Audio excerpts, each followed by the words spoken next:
السلام علیکم ورحمۃ اللہ وبرکاتہ۔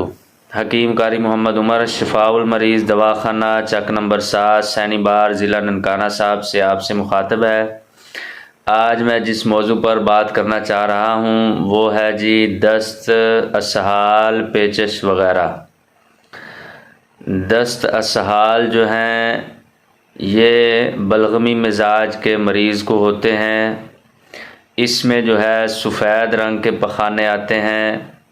اگر متعفن شدہ مادہ زیادہ ہو تو سیاہی مائل پخانے بھی آتے ہیں۔ یہ بغیر درد کے، بغیر مروڑ کے پخانے آتے ہیں، اور اس میں مریض کو سردیوں میں سردی کا زیادہ احساس ہوتا ہے، کمزوری کا احساس ہوتا ہے۔ یہ جو دست اسہال ہوتے ہیں ان کے ساتھ کبھی کبھی قے بھی آنا شروع ہو جاتی ہے، متلی شروع ہو جاتی ہے، دل خراب سا محسوس ہوتا ہے، کچھ کھانے پینے کو جی نہیں چاہتا، بلڈ پریشر لو رہتا ہے، اور بغیر آواز کے ہوا خارج ہوتی ہے۔ دست اسہال جو ہیں اس میں بغیر خون کے اسہال آتے ہیں۔ یہ بات سمجھ لیں کہ اسہال دست یہ ایک اور چیز ہے، اور پیچش مروڑ جو ہیں یہ ایک علیحدہ چیز ہے۔ اسہال دست جو ہیں یہ بلغمی مزاج میں ہوتے ہیں، اور پیچش مروڑ جو ہیں یہ گرم مزاجی میں ہوتے ہیں۔ یہ نقطہ غور کریں تب ہی علاج ممکن ہے۔ جب بھی کسی کو پیچش لگتے ہیں یا دست لگتے ہیں، اسہال لگتے ہیں، تو وہ فوراً ہی پرانے ٹوٹکے استعمال کرنا شروع کر دیتے ہیں، یا مریض جو ہے فوراً دوائی کی طرف جاتا ہے، اور دواؤں سے آرام نہیں آتا۔ اس کی وجہ یہ ہوتی ہے کہ دست اسہال اور پیچش مروڑ میں فرق نہیں کیا جاتا، ایک ہی طرح کی ادویات دے دی جاتی ہیں جس کی وجہ سے مریض کو افاقہ نہیں ہوتا۔ دست اسہال میں وہ دودھ والی بنی چیزوں سے پرہیز کرنا چاہیے۔ چاول، آلو، گوبھی، بھنڈی، اروی، کھچڑی، دودھ، دہی، لسی اور اس طرح کے مشروبات، کیلا، سیب اور چھلکا وغیرہ، ان چیزوں سے پرہیز کرنا چاہیے جس کو اسہال لگے ہوئے ہوں، دست لگے ہوئے ہوں، یعنی جس کا مزاج بلغمی ہو۔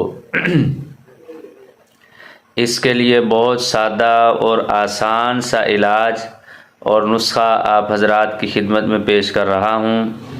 آپ نے صرف 2 چیزیں لینی ہے، ایک سرخ مرچ جو ہم سالن میں ڈالتے ہیں، سرخ مرچ، اور رائی لینی ہے۔ یہ دونوں چیزیں ہم وزن لے کر ان کے 500 mg والے کیپسول بھر لینے ہیں۔ صبح، دوپہر، شام ایک ایک کیپسول ہمراہ لونگ، دار چینی کے قہوے کے ساتھ استعمال کرنے ہیں۔ انشاءاللہ العزیز 1-2 دنوں میں ہی اسہال ختم ہو جائیں گے۔ اس پر ایک واقعہ جو میرے ساتھ پیش آیا، ایک مریض تھا، لاہور سے ہمارے دوست تھے، وہ کافی عرصے سے بیمار تھے، اور ان کو یہی دست اسہال والا مسئلہ تھا۔ بہت دوائیاں کی انہوں نے، ڈاکٹروں کے پاس، حکیموں کے پاس، لیکن ان کو آرام نہیں آ رہا تھا۔ میرے پاس آئے تو میں نے ان کی نبض وغیرہ چیک کر کے ان کے لیے غذائی چارٹ متعین کیا، اور ان کو دوائی دی، اور لونگ، دار چینی کا قہوہ ساتھ میں بتلایا۔ 2-3 دنوں کے بعد ان کا فون آیا کہ ابھی تک وہ میرے اسہال ٹھیک نہیں ہوئے۔ تو میں نے ان سے کہا کہ آپ دوائی جاری رکھیں، کیونکہ آپ بہت پرانے مریض ہیں، کم از کم بھی ان کو 6 ماہ ہو چکے تھے اس طرح دوائیاں استعمال کرتے ہوئے۔ تو انہوں نے 3-4 دن اور دوائی مکمل کی، یعنی ہفتے کی پوری دوائی کھائی، تو پھر مجھے فون کیا، الحمدللہ میرے اسہال بند ہو چکے ہیں، اور اب میں بالکل ٹھیک محسوس کر رہا ہوں، اور میرا معدہ بھی پہلے سے کام کرنے لگ گیا ہے۔ تو دراصل ان کو اسہال تھے جو بلغمی مزاج میں تھے، اور متعفن شدہ مواد ان کے معدے میں موجود تھا، جس کی وجہ سے ان کے اسہال رک نہیں رہے تھے۔ تو میں نے جب دوائی دی تو اس دوائی سے ان کا متعفن شدہ مواد خارج ہو گیا اور اسہال آنا بند ہو گئے۔ تو اس لیے اسہال والے مریض کو آپ نے دودھ والی چیزیں استعمال نہیں کروانی، چاول استعمال نہیں کروانے، اور نہ ہی یہ جو نسخہ عام چلتا ہے دہی میں چھلکا ڈال کر کیلے ڈال کر دیے جاتے ہیں، یہ اسہال والے مریض کو نہیں دینے، بلکہ یہ علاج پیچش والے مروڑ والے مریض کا ہے۔ یعنی پیچس جو ہوتے ہیں یہ گرم مزاج والوں کو ہوتے ہیں، اس میں زرد یا سرخی مائل پاخانے آتے ہیں، مریض کے پیٹ میں وٹ پڑتا ہے، مروڑ پڑتا ہے، اس میں اکثر اوقات قے نہیں آتی، اور اس میں جو ہے جو یہ مریض ہے گرم مزاج والا، اس کو جو ہوا خارج ہوتی ہے وہ آواز کے ساتھ خارج ہوتی ہے، اور اگر یہ مرض شدت اختیار کر جائے تو نہایت کمزوری لاحق ہو جاتی ہے، اور کبھی کبھی پیچش کے ساتھ جو ہے خون بھی آنے شروع ہو جاتے ہیں، خون آنا شروع ہو جاتا ہے، جس کی وجہ سے مریض جو ہے بعض دفعہ اس شدت کو برداشت نہ کرتے ہوئے اس جہاں سے رخصت ہو جاتا ہے۔ تو اس لیے اس کا علاج جو ہے وہ ٹھنڈی چیزیں ہیں، خشک چیزیں اس مریض کو نہیں دینی، کیونکہ اس کی انتڑیوں میں پہلے سے سوزش ہے، اور سوزش کی وجہ سے اس کو پیچش ہو رہے ہیں، مروڑ ہو رہے ہیں، گرمی کی زیادتی ہے۔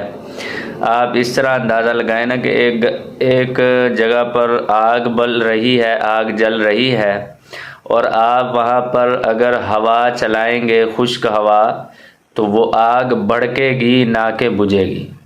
تو اسی طرح یہ پیچش والا مریض ہے، اس کے اندر آگ لگی ہوئی ہے، اس کو خشک ادویات دے کر اس آگ کو بھڑکایا جاتا ہے، جس کی وجہ سے مریض تلف ہو جاتا ہے۔ تو اس کا علاج ٹھنڈی چیزیں ہیں۔ اس مریض کو آپ وہ والا نسخہ استعمال کروا سکتے ہیں جو پہلے میں نے آپ حضرات کی خدمت میں پیش کر دیا، یعنی دہی میں چھلکا ڈال کر اور کیلے وغیرہ ڈال کر، اور اس کے علاوہ اس کو کھچڑی وغیرہ استعمال کرائیں، دودھ کا استعمال کروائیں، اور چاول جو ہیں ابلے ہوئے چاول وہ استعمال کروائیں، اور اس کے علاوہ جتنی بھی ٹھنڈی چیزیں ہیں وہ استعمال کروائیں۔ انشاءاللہ العزیز پیچش اور مروڑ والا مریض ٹھنڈی چیزوں سے صحیح ہوگا، نہ کہ خشک سے۔ تو یہ یاد رکھے، یہ اصول یاد رکھے، یہ میں آپ حضرات سے اصول بیان کر رہا ہوں۔ اگر آپ نے یہ اصول یاد کر لیا تو انشاءاللہ یہ آپ اپنا علاج اپنے گھر میں ہی کر سکتے ہیں۔ تو اس کے لیے بہت سادہ سا آسان سا نسخہ بھی میں پیش کر دیتا ہوں۔ آپ نے چھوٹی الائچی لے لینی ہے 20 گرام، اور بڑی الائچی لے لینی ہے 20 گرام، اور چینی جو گھروں میں ہم استعمال کرتے ہیں چینی، یہ آپ نے 50 گرام لے لینی ہے۔ یہ تینوں چیزیں اچھی طرح پیس لینی ہے، اور آدھا چمچ صبح دوپہر شام استعمال کرنا ہے۔ انشاءاللہ انتڑیوں کی سوزش دور ہو جائے گی، پیچش اور مروڑ بھی ختم ہو جائیں گے۔ آپ حضرات سے گزارش ہے کہ اس ویڈیو کو لائک کریں، زیادہ سے زیادہ مفاد عامہ کے لیے اس کو شیئر کریں، میرے چینل شفاء المریض دواخانہ کو سبسکرائب کریں، اور دعاؤں میں یاد رکھیں حکیم قاری محمد عمر، شفاء المریض دواخانہ، چک نمبر 7، سینی بار، ضلع ننکانہ صاحب۔